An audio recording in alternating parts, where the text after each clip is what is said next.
It's your boy John, show you live BB Promos and tell like it is. Welcome back to another episode of Coaching Up. Today we're coaching up Jay Cutler in his last video for top chest building exercise. So we're gonna go through this video, take some cues and tips from Jay and see if we can apply them to your actual training and see what else I can interpret to make it easier for you guys to understand to know what he's actually doing. So without further ado, let's dive into it. A little chest and calves, biceps. As you guys know, we've been through a million of these routines, right? So Jay basically says he does a bunch of different routines and he's putting together chest, biceps, and calves. You guys are probably like, oh my God, that's like mind-blowing. Why would you put together those things? Usually chest, triceps, and abs. I don't know. Either way, it is good to switch things up. You don't have to couple your bicep with back day and your tricep with chest day. To be honest, if you're doing it right and activating a muscle right, you can actually do biceps right before you do back. If you're doing it properly, you shouldn't have your biceps firing off too much. Same thing with triceps, right? So you don't actually have to put those muscle groups on the same one. It's totally fine to do chest and biceps. Now having calves in there too, I think is very smart because a lot of you guys don't train calves. And the best place to put calves and forget about it is at the end of your workout. So putting it at the beginning of your workout is smart. For those guys who don't have any calves, put your calves at the beginning of your workouts. All of them. Not all of them, like two, but whatever. You know what I'm saying? Just make sure you don't skip your calf day. You know, I went in and I did 2 sets on the standing calf machine. I'm focusing on 10 to 12 reps here, getting a contraction. You notice my 1-2 motion with those. Did about 4 working sets there. So the way he's doing his calf raise is in his 1-2 kind of 1-2 rhythm is basically making sure he gets the full contraction. That's basically what he's doing. He's doing a calf raise up and then he's getting full all the way. And it usually happens at the end of your set, or if you have a load on there that's pretty challenging right away. You might not be able to get to that full contraction, but then again, giving yourself another extra push to get there is going to give you that much more of a load. So it's almost like doing like a quarter full rep, I usually call those, right? So you basically do a quarter of the rep and then go all the way. So to understand this a little more, let's dive right into this and get down to the dirty and understand how the calves actually work. The standing calf works the inner calf and the seated works the outer because you're sitting with a bent knee position. I don't know if I believe that very much. I think it's kind of like the incline, flat bench, decline areas of how it works the chest. I'm not sure I agree with all that. Okay, so Jay made a point about, seated calves and standing calves not being much of a difference. And he's actually quite right. Just so you can understand a little more what he's talking about, let's just talk about like what the calves actually do. So for most part, we all know the calves basically do plantar flexion. That's, helps you jump, right? That's basically what it does. Now, understanding of where it attaches to, the big fat part of your calf, that's in the inside. That connects to the top of that connects right to the back of our knee a little bit. So it's gonna help a little bit of knee flexion. So you guys have ever done like lying hamstring curls with, your toes pointed like, man, the back of my hamstring hurts or whatever. That's because it's basically that part of your calf is responsible for both plantar flexion and it assists a little bit with knee flexion as well too. So that's why you feel it. Now the soleus is the one on the outside, kind of tucked underneath there. That just does primarily plantar flexion. It basically makes your foot go like this, right? It just helps you go up and down. They both do that. So whether you're seated or not, they're both gonna work the exact same thing. So when he's doing a calf raise when he's standing, it makes sense. If you look, my calves are still doing the exact same thing. Now, if I was gonna do it seated, and if you wanna make this consistent like at the gym, basically get a riser, stick it under your feet. Now you have a little bit of an angle where you can get that much more dorsal flexion and then going all the way up and you just put a plate on your legs and do this. Now again, when I'm doing this, I'm doing the exact same thing. I'm doing plantar flexion. So both the soleus and the gastrus are both going to make your legs do this, plantar flexion, which is this. Now, if you want to emphasize a little bit more of the gastrus, just basically put a little more pressure on your toes and then go a little duck foot. And then you're going to get a little pressure in there. Now, if you want to get the outside, just switch. And this is consistent with both doing them seated or standing. Switch your stance. You go from here, straight. From here, you're going to get more of the soleus or the outside. Or if you go duck foot, you're going to more of the inside. And then went right into the chest training. Started with incline hammer press. You guys see me do this a million times. Why do I do it? Just feel it better, especially at my age, just getting the body warm. Felt pretty good. Started right away with 2 plates aside. went up to 3. Okay, so starting off with incline press, I like how he makes the point that, the reason why he does it because he feels it the best. Again, this guy's a legend. He's been doing this for a while. He understands exercise selection to the nth degree. When you train over and over and over again for years, you do find the movements that connect with you most. And I just made this point with one of my athletes yesterday. I pick movements that I connect with the most all the time. I don't veer far off from that at all. Now, going into this movement, again, when we're watching Jay is gonna do a certain thing when he lifts. And I've watched him for years. I used to try and copy it. And he does these type things where he's here and he does this kind of short stroke. Now, you guys are gonna be like, his range of motion, oh my God, get him on that. He's doing it with intention. There's a difference between doing something with intention and then just kind of like having short strokes and just kind of watching someone do something for no reason. Now, I'm not giving an excuse at all. I'm saying, well, how he does it is how he does it. He's a 4-time Mr. Olympia. You're just a viewer watching me trying to teach you good form, so just chill out. Anyway, so what we're doing here, what we want to do is, again, I'll go through this full range of motion. Right here from the ground, make sure we're planted from floor to core tight. Just so our back doesn't end up doing all this shit here, because the higher our chest comes, by arching it, we're going to move the trajectory of this movement, and then we're going to end up making it basically a flat bench. So we want to keep our core engaged down this way. So when we press, our chest still stays this way. Head's going to be right back. Under your weight, make sure you stack the joints. For those new guys who are watching today, stack the joints, meaning that my elbows are underneath where the bar or the pathway of my hand in this machine. From here, deep breath in, tight core, pressing all the way up, push yourself into the ground, right? It's just shoulder abduction. That's all we're doing, right? On the way down, controlling the weight, and then tight core, squeezing up, push yourself into the ground. Now, parts of this rep, let's go on the way down. From here, as soon as I break right here, this is where my chest is firing off the most. This is where it's basically firing off. I'm at full extension. I can hold this thing here for days. Literally, everything is stacked. My chest is done moving. If I go like this a bit, now there's a load directly on my pecs. From here all the way to here, I'm in a position where I'm basically in this zone of just my chest loaded the entire time and pressing. Now, if you watch him press, he's not dropping the weight like this. He's literally going, he's pushing and pulling, he's pushing and pulling.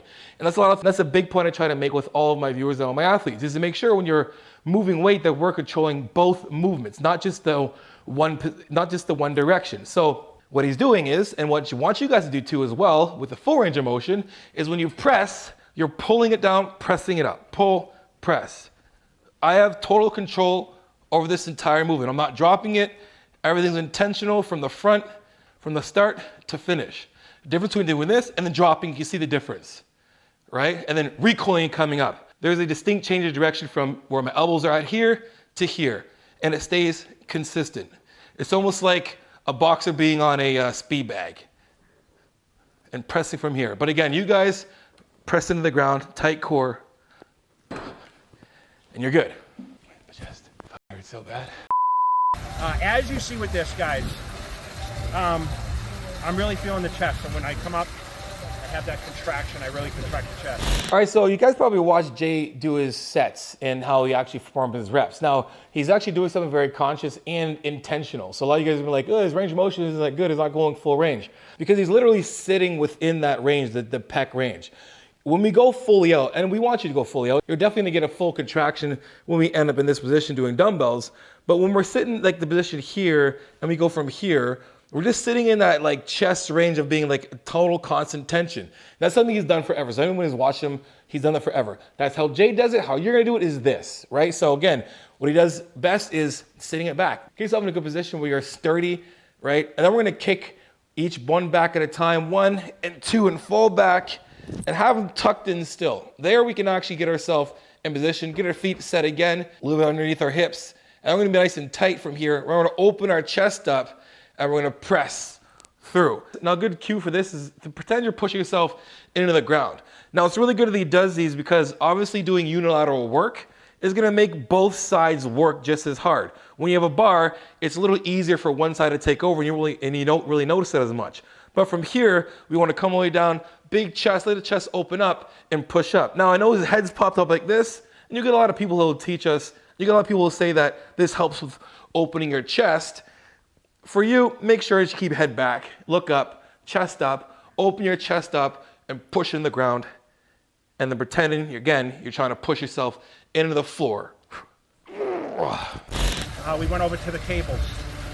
Okay, if you notice with those guys, I come real forward, and I don't come down too much, I actually come out. And I'm really squeezing the chest, really getting that contraction. I think I did around 10 reps, did 3 sets there. Okay, so he's doing cable flies next. And again, if we're trying to hit different parts of our chest, the angle does matter. But again, our chest is all going to attach to the femur doing shoulder adduction. But yes, again, if we do change some of the angles, we'll hit different parts. So basically doing a high pulley cable fly. Chest is coming up straight, and he says he's pushing straight, which he is. So he's not doing this. He's not pushing down like this. He's still pushing out straight. The difference is the angle is pushing down. So he's not doing like the crab thing you see most people do this. He's going from here and pushing out. Now again, he's kind of going all the way here, and he's not fully, extending. Now for him, that's something he does. For you guys, you want the fullness of this from here and push back, right? So we're just basically doing the same thing if we're doing a bench. Opening up, don't let your fists come behind your chest. Make sure they're always kind of right in front of your chest so we can right away contract from the chest and pulling in, pushing away and squeezing. We don't have to touch because basically from here, we're fine, we're good, right? There's no need to cross. I've made this point before. We're not doing, hey, Macarena. Anyway, so make sure your fists stay behind your chest. So make sure your fists, so we're pressing away from the bench. So we're pressing away just like if you're in a bench, right? We don't want to roll this way because we're going to take a load off our chest and put that into our shoulders and our traps. So again, from here, open up, expand the chest, and then press away and squeezing forward. Like that. Just like that. Just like that. Just like that. Yeah, that's right. Now, you guys looking to build your outer pecs. Great exercise for that. So you notice an arch in my chest, even when I bench. A lot of those movements, I try to keep the chest out, okay? Squeeze the chest. So 3 sets there. Pretty simple. Now, when we're talking about like chest flies with dumbbells, I'm not a big fan of them because again, when we're doing them on our backs with dumbbells, there's gonna be a point where there's gonna be really no tension. And that's basically right here. Jay's a legend. Jay's been doing this forever. He knows his range. He knows how to make this effective. And he's basically doing the same thing when he goes out here and comes to here, and he's only flexing to here, which is keeping constant tension on my chest the entire time. And it is actually going to help build the under part of your chest, or the intercostal part of your chest, right? It's almost like doing declined, right? So when he's doing these again, he's not coming all the way up. He's letting it stay out here where there's tension on the muscle, there's tension on the pecs already. He's going down, opening up, keeping it wide, and then pressing in. Now, doing this is quite advanced for most who don't really understand what he's doing or how to balance that weight. So I would recommend using cables, but if you're going to do this and you're advanced enough to understand how to do this, we just open up from here, and we're gonna press into it, right? All I'm doing basically is shoulder adduction while I keep the weight slightly outside on the way up. And that's gonna put a lot more stress on my pecs from a dumbbell standpoint. Started with the one arm look away. Now when I look away, you're kind of like at a higher level. Really get that contraction, really isolate the bicep. Okay, so the machine he's using, a lot of times I see people doing like the same kind of movement, but with 2 cables side to side, basically doing this. I don't like it because you're here, you're not getting much tension at all. The movement he's using, the machine he was using is good for that, kind of keeps you in, but I'm not a fan of how he kind of is using a lot of force repping with his body weight. Now, he's doing what he's doing because he knows what he's doing and he feels his body. He's been doing this for a while and he's been able to do what he's done and get to where he's at. Now, you are gonna watch how to do this, the most optimal way for you, and then when you're done doing that, then we can progress on to doing some more fancier movements within the confines of the movement, whatever. Either way, I don't have the machine, so I'm basically gonna set myself up like that. And if you don't have the machine, here's the way you can do it. Now, one thing is you wanna make sure we can get ourselves all the way up. So this bench is a little too low here, so I'm gonna incline it a bit. So if I actually go from here, I'm gonna too low. And if I take the bench here and put us on this high setting, then it's gonna give me a position where I'm above right here, and that's what I want. I wanna keep myself side this way, opening up my chest. I'm gonna stretch, literally stretching from here, a nice stretch of my lats. So when I pull this, so I get a position that when I'm in here, if I right away activate my lat space, shoulder press and pull, there's already tension coming from here.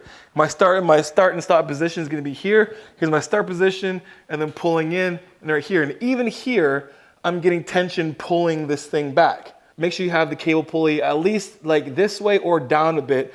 If it's too high, it's not going to really do much pulling at all, unless it's really high, but then it doesn't make any sense. So again, make sure when you're getting this, setting this up, that the cable is about the same, a little bit lower than your hand when you start, or even a little notch lower, that when you start from here, there's already tension and we're pulling in. I would say grab like this, keep yourself in position, nice chest, and then pull. Now, when he doesn't look at the bar or the weight, I do the same thing. I literally do this to kind of like get myself in a position where I can just kind of feel it out, and then refer to actually looking at the muscle and seeing it actually move in its action, and then kind of turn myself away again to keep myself almost like just feeling the weight.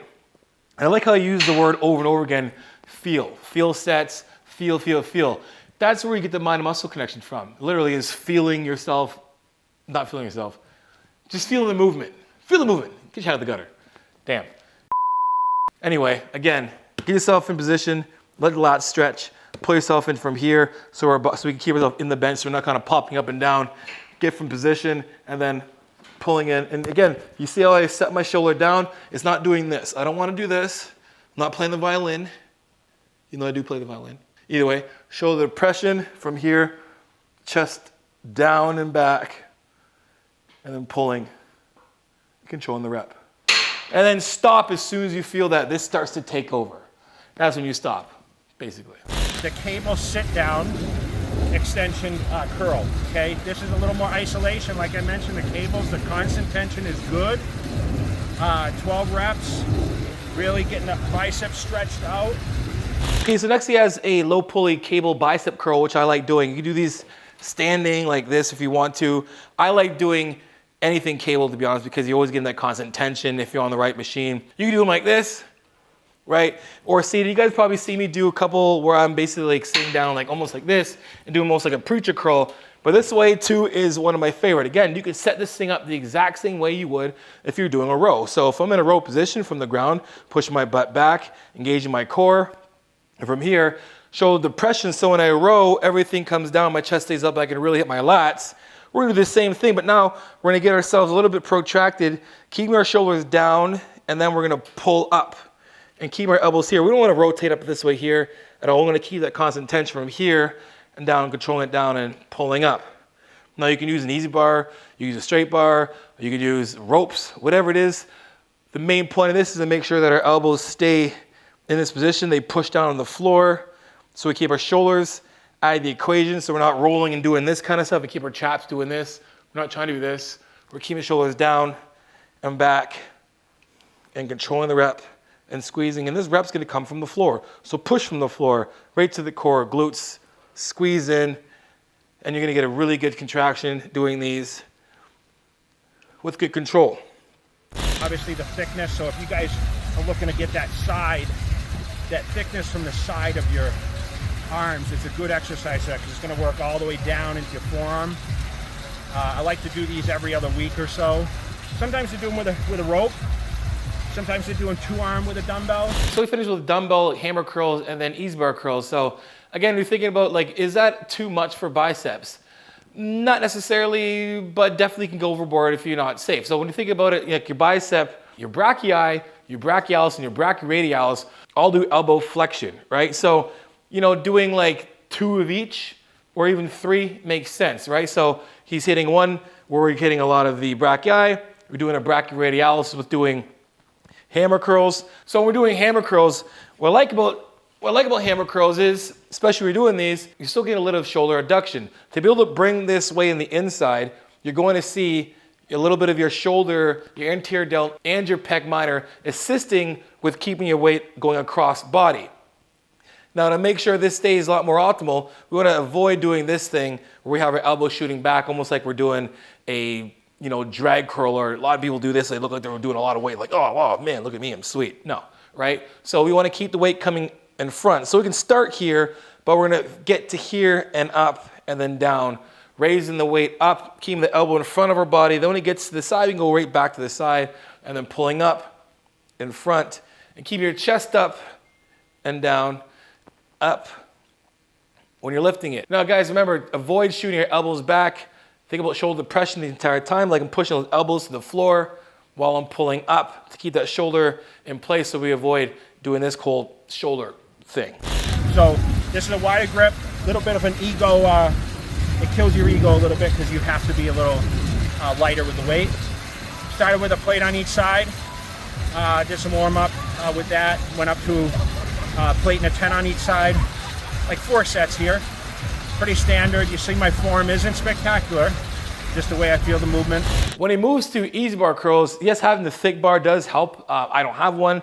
I'm just gonna use the rackable easy bar right here from Bell to Steel. Now when we're doing this, plug, that's the sickest plug ever, natural. When we're doing this, there's a couple of things I wanna go over. And there's cheating. There's a proper way of cheating, and there is an improper way of cheating. There's like an old article that Ronnie Coleman wrote a while ago that was pretty cool. And I remember saying this, so I'm gonna bring it up right now. Here's a proper way to cheat. We're gonna use a little bit of hip drive, up to control the weight down. Here's the wrong way to cheat, right? We wanna avoid that. So that's why I'm emphasizing when we're in a standing position, we're gonna treat it the exact same way as if we're doing any other movement, say like a Romanian deadlift. So if I pick this bar up, from the start of this, I do Romanian deadlift, or a row, or an overhead press, my hands out of the way, right? But again, I want my body to be in a position that I can be in a good athletic position. The hips are gonna come back a little bit, so if I need to have a little bit of help from my hip drive, I'm not in a position like this, so I'm cheating and then doing this and my back's starting to hurt, right? That's why your back hurts. Not because you're cheating, because you're cheating wrong. Man, that sounds bad. Either way, hips back, control it up, then down. Use the hips to bring it up and down. And use that at the end of the set when you're getting tired. Don't start doing it at the beginning. Start your set nice and controlled from here, and then it gets hard, then you're up, like that. And that is it, guys. I hope you guys enjoyed the video. Hope you guys can take some of those cues from myself. And make sure you guys watch the rest of Jay's video. Really good tips in there. And just follow him on his channel. I'm sure you guys are anyway. But either way, he's got a lot of price information. He's one of the legends around that actually give out a lot of secrets of what he did on his way up and showing you guys what he does now. And it was always saying, this is what he does, right? Anyway, guys, hope you guys enjoyed the video, guys. If you did, make sure you guys like, subscribe, and share. You know, become what I tell you it is, transparent, vulnerable truth. And for coaching, johnnysheet.com. If you want to know more about my coaching, book yourself a 15 or 30-minute phone consult. At the end of the consult, I deduct it off any package that you pick. Also, guys, get the description below for those discount codes and promo codes that help save your life or change your life for the better. Just like Johnny10 for 10% off Blue Star Nutraceuticals. So use that code right now, Johnny10. Anyway, guys, follow me on Instagram and TikTok. More behind-the-scenes stuff. More everyday stuff, more on demand. On Instagram and TikTok, send me your progress pics, your training pics, and your video clips, and I'll repost it for you, because you know how it is. Iron sharpens iron, progressive overload your life. In the meantime, keep dream chasing. Peace.